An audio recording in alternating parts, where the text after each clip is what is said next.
Remember sneaking onto the couch to watch South Park after your parents went to bed?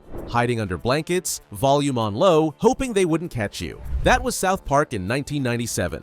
The animation was so crude it looked like a first grader made it, but somehow it worked perfectly. Every week delivered something crazier than the last. You laughed out loud until you couldn't breathe, quoted lines from the show with friends, and tried not to get caught by your parents. If this feels familiar, that's because it was your childhood. And if you think this is wild, buckle up, the madness is only getting started. Before South Park hit the airwaves, Trey Parker and Matt Stone were just two broke college dudes living in Colorado in 1992, making an absurd holiday short for a class project. It was called Jesus vs. Frosty. Frosty had rabies, and Jesus was a low-key action hero, and it was somehow hilarious.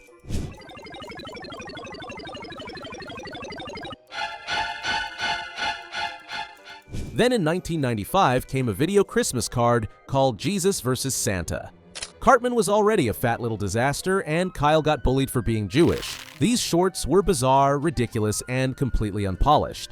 Aren't you Jewish, Kyle? Yeah, I think so. Dude, Jewish people don't celebrate Christmas. What? You're supposed to sing Hanukkah songs. Dreidel, dreidel, dreidel, I made you out of clay. But that was the point. In 1997, Comedy Central picked them up, and Cartman Gets an Probe aired. Damn it! My little brother's trying to follow me to school again. It's banana. Ike, you can't come to school with me. Yeah, go home, you little dildo. Ridiculous situations threw the boys into complete pandemonium, like when Cartman had a satellite dish up his ass and Kenny met his first outrageous death, and the famous line, "Oh my god, they killed Kenny! You bastards!"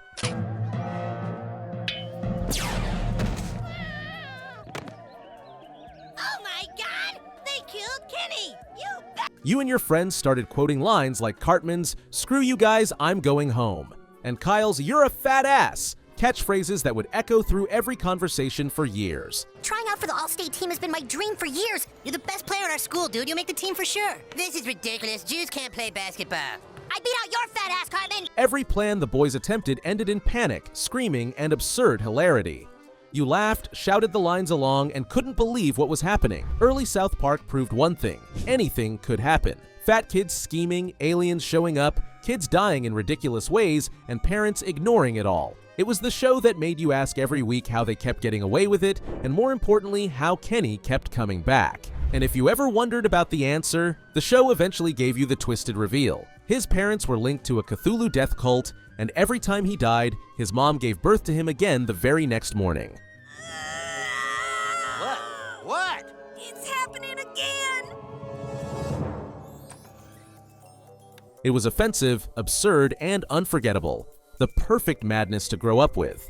During the late 90s, that's when South Park went from cult hit to your mom's worst nightmare. By the late 90s, South Park had evolved from a crude cartoon into a cultural phenomenon. The season 1 finale teased a big reveal about Cartman's dad, but instead, the season 2 premiere aired a Terrence and Phillip special. That monster is sitting right over there, and his name is Terrence.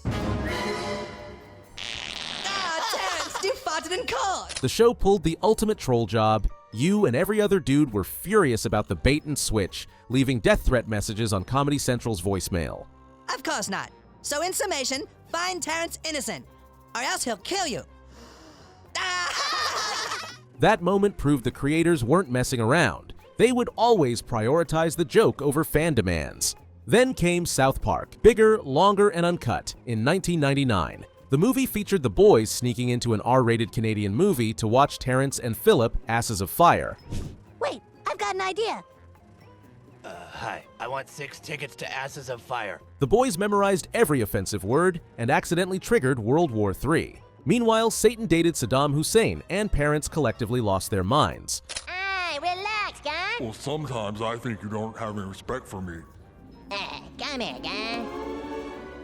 The songs alone were unforgettable. Blame Canada became a ritual shout-along in living rooms everywhere. Cartman tormented the boys with absurd schemes like taking over the classroom as deputy and chicken lover and yelling, "Respect my authoritah," while turning every plan into disaster. Yeah, you're the one who always plugs up the toilet at our house. I'm a cop, and you will respect my authority. Mr. Mackey panicked over the chicken robberies, flailing and repeating his trademark, "Mk," while trying to enforce order. South Park wasn't just a crude cartoon anymore, it was pure madness with style. Gnomes were plotting to steal your underwear, Mr. Hanky became a literal Christmas turd superstar, and Chef's chocolate salty balls somehow hit the UK charts. Every week was outrageous, offensive, and impossible to predict. You laughed, shouted quotes with the guys, and marveled at how far a cartoon could push it. And just when you thought it couldn't get crazier, the early to mid-2000s arrived, schooling you while insanity reigned in the classroom. By the early 2000s, South Park wasn't just pushing boundaries, it was obliterating them. In Scott Tenorman Must Die, Cartman took revenge to a grotesque new level. He tricked Scott into eating chili made from his own parents, culminating in the chilling line. You like it? You like it, Scott? I call it Mr. and Mrs. Tenorman. Do you like it? Do you like it, Scott? I call it Mr. and Mrs. Tenorman chili. Yes, yes, your tears are so sweet. You and your friends were left horrified and speechless. This era delivered characters and quotes that became internet memes. Who could forget the perpetually high stoner towel, Towley, telling the boys don't forget to bring a towel. I know. Well, look, I'll stay over anyway so I can play for 18 hours, and then I'll go to the lake. Don't forget to bring a towel. Or the absurdity of Chef's father, the Loch Ness Monster, interrupting conversations to ask for money, insisting, I'm ma-need 'bout $3.50. And I yelled, I said, what do you want from us, monster? And the monster bent down and said, I need about $3.50. And speaking of dark absurdity, this is the time when Butters was mutilated by Paris Hilton. The poor kid was constantly being grounded or abused, leading to his perfect, anxious summary of life. Well, yeah, I am happy, but I'm just a little nervous. The absurdity didn't stop there. This was the era where the gross kid in class taught everyone how messed up the world was. Cartoon wars tore into Family Guy, while the show risked death threats trying to show Muhammad on TV. Kenny, dude, what the hell? You're supposed to be watching Muhammad.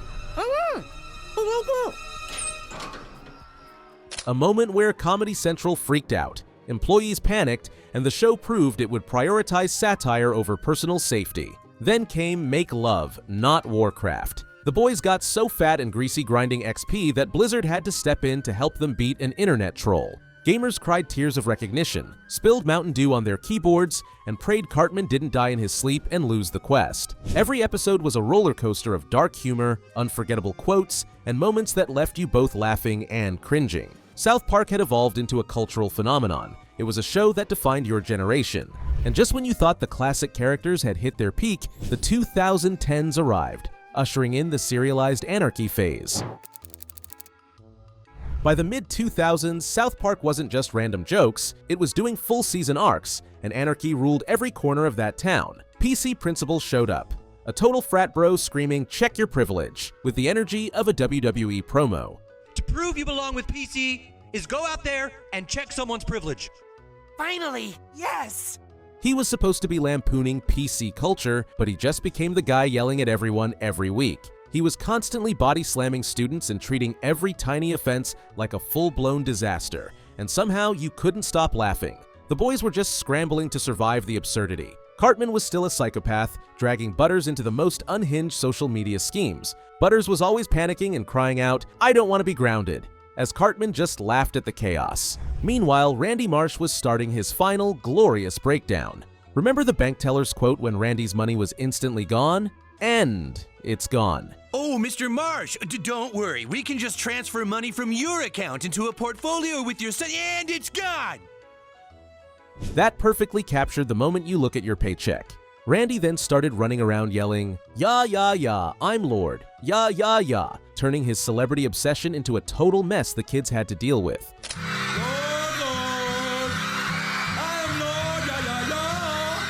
And just to show you how little Trey and Matt cared about their characters, they actually had the cross-dressing teacher, Mr. Garrison, run for and win the presidency. Welcome to the Pentagon, sir. I've been ordered to show you around. This way, please. That 4-year plot was wild, proving they would sacrifice anyone, even their most beloved, weird characters, just to land the perfect joke. But the moment that really messed with everyone's heads came when Randy Marsh abandoned his family to start Tegridy Farms. You probably spent the next few months asking your buddies, wait, is Randy really the main character now? He didn't just move to a farm. he immediately turned into a delusional singing pothead wearing a straw hat and shouting, "I got Tegridy," like a maniac. Ice cold beer, pickup truck, country music, listed shit. We got Tegridy to keep us warm. That descent into full-blown insanity led to the Banned in China episode, where the show straight up decided to get itself banned in China just to land a joke about censorship. It was the last ridiculous act of the decade, proving that Trey and Matt would sacrifice anything, including a huge international audience, just to prove a point. And just when you thought absurdity had reached its limit, streaming, tech, and post-pandemic madness were about to blow the doors off South Park. Since 2020, South Park hasn't been making regular episodes, it's been dropping these massive streaming specials that are instant, quotable events. This is the era where the show hits different, because it's not mocking your parents anymore, it's mocking your own damn life. The post-COVID sagas delivered the ultimate nostalgic punch to the gut. Seeing the boys 40 years later with Stan a struggling alcoholic, Kyle a cynical marriage counselor, Cartman a nice Jewish rabbi and family man, Kenny dead from COVID, and Butters locked up in a mental hospital after a bizarre NFT scheme, it was a horrifying vision of adult conformity that just messed with your head. Right here in the middle, you know what this is? People who eat Denny's, Applebee's, and know about NFTs, that's your target audience, baby! Kyle's enraged constant suspicion, "This is your long game, Cartman," was the perfect line for anyone who has watched their wildest childhood friends settle down. The show perfected the immediate cultural roast on tech and trends. They had a whole episode that captured the absurdity of AI, with Stan using ChatGPT to write his romantic texts and school essays, only to find the entire school, including Mr. Garrison, was doing the exact same thing. Then the creators used their own AI deepfake studio to create a shocking, hyper-realistic deepfake of Cheeto that looked nothing like the paper cutout style, proving they were actively participating in the madness. They even dove straight into the digital gambling addiction of the moment, with the entire town obsessed with betting apps and setting up a ridiculous high-stakes bet on whether Cartman's mom would actually bomb a hospital. This is the show operating at its most cynical and current, a joke so dark you couldn't help but laugh and immediately text it to a friend. If you've stuck with Cartman, Kyle, Stan, and Kenny since the beginning, you know the truth.